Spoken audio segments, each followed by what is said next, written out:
What a week for Jamaica.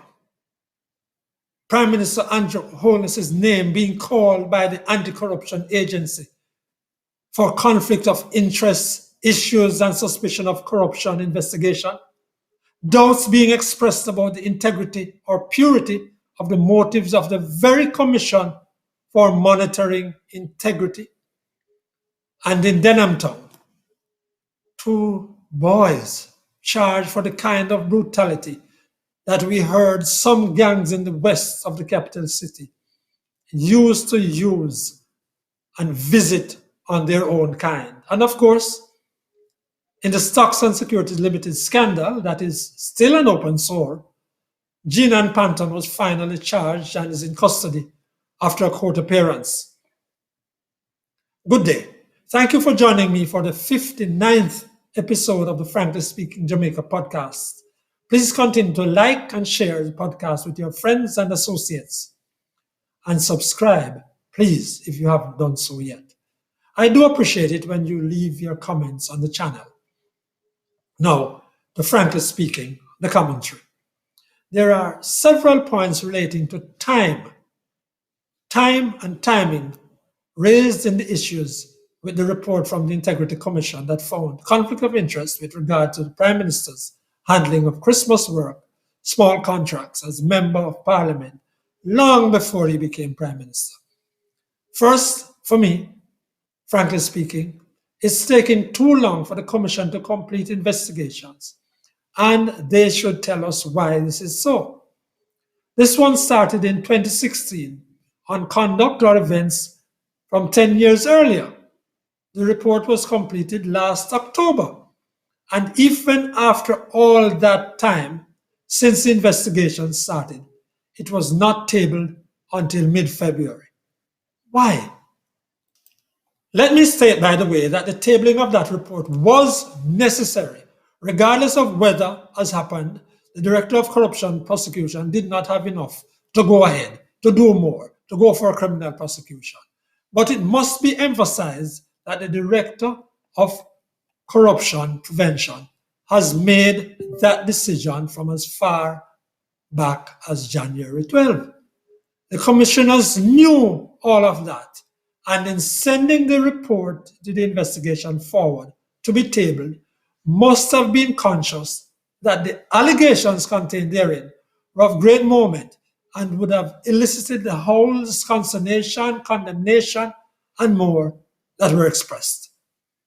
They ought, therefore, to have taken such steps as necessary in making the report available, to have removed reasonable complaints about the process or allegations of malintent, mischief, or odious motive on their part. Frankly speaking, a simple procedure would have helped, even if, as the commissioners say, the 2 reports could not have been jointly tabled or simultaneously released. Once the report into the investigation was tabled, an alert and thoughtful commission could have notified the media, who would have made the information available to the public, that there was another report bearing on this investigation that would be released in, say, 2 hours. The storylines would have said there would be no prosecution, but the investigation had found A and B and C with regard to Mr. Holness's behavior. Why didn't the commission take that route? And frankly speaking, is there room for interpretation, as some attorneys are arguing, that the commissioners were not prevented by the Act from releasing the reports at the same time? Frankly speaking, I do not believe the commissioners had any odious motive, or, as some are alleging, wanted to sully Mr. Holness's reputation and that of the office he holds. I know some of the people involved and have no reason to believe they are of less than impeccable integrity. The commissioners say, quote, "We reject the assertion that there has been any missteps in the process." Well, they can always say that. Yet, I believe they owe it to the country and to themselves to explain their decisions regarding what has turned out to be an unfortunate series of missteps on a very important investigation, an important step in conquering the corruption beast in Jamaica.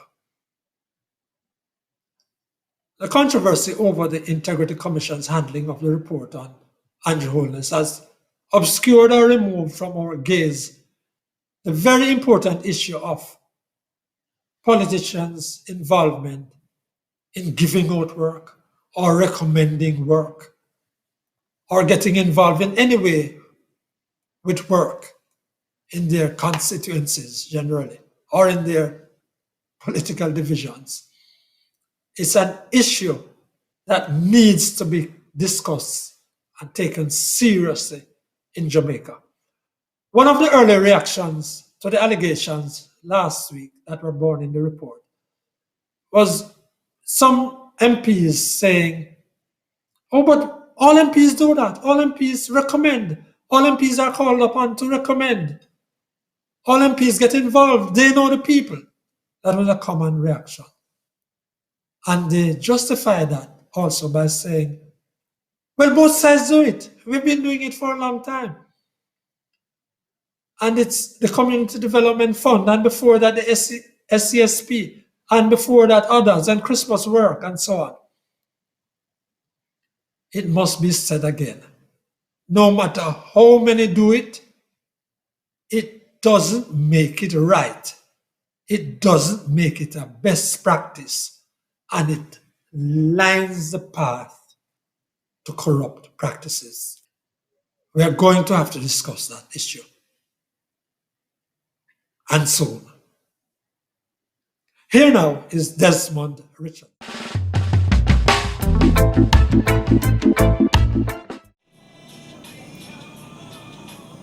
The Integrity Commission is under fire.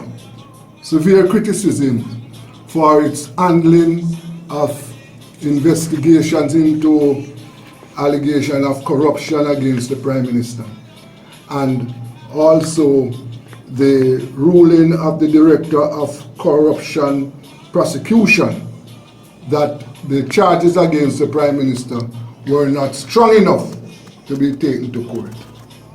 The crux of the criticism is that both reports, the Commission should have handed both reports, sent both reports to the Parliament at the same time. Based on the Integrity's response, it is clear that it was prohibited from doing so under the laws under which it operates. So, right now what should be done is that steps should be taken, I suggest, to look at the law and have them revised. But to label the level of the attacks, the criticisms on the Commission is unwarranted. What we are looking at are the crux of the criticism so far is that the Prime Minister has been embarrassed, the country has been embarrassed. Yes, of course, because the Prime Minister was involved in acts that the Commission felt it necessary to investigate. If he was not involved in acts of possible corruption, his name would not have been called. So therefore, we must stop heaping the blame on the Commission and look at the laws which the Prime Minister, the legislators, the MPs, the law that they form for the Commission to operate by. That is where we must look at. But you see, Jamaica, the laws in Jamaica is executed based on who you are. If it was an ordinary member of the society, we would not have at the level of holdings that we have. No, but because it's the Prime Minister. And yet we are told repeatedly that each man, every man is equal before the law. Then if that is the case, what if the Prime Minister, if the Prime Minister is investigated? The Prime Minister can only be investigated if he is involved in matters which require investigation. And therefore, I don't see this talk about embarrassment. It is because of the Prime Minister's action why he is embarrassed.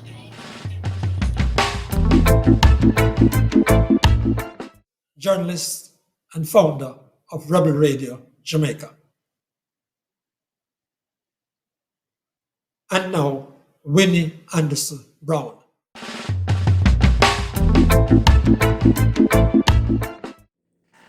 If we're to create the peaceful and just society that we all want, we must face the truth.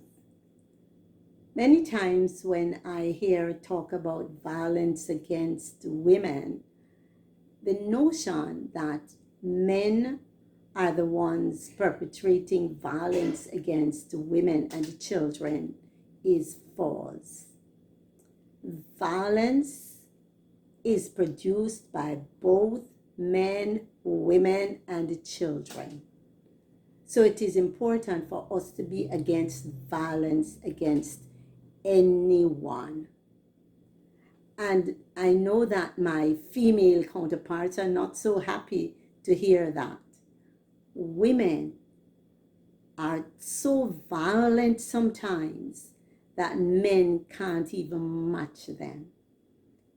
And I don't know how many of us remember how many times we hear of women in fights and brawls, women against women, women against children, women against men. Crime, violence, not a man thing. It is a people thing. Violence is a people thing. And let us remember that. If we are to solve the problem of violence in this country, we better accept that violence is a people thing and we should be against violence of any sort.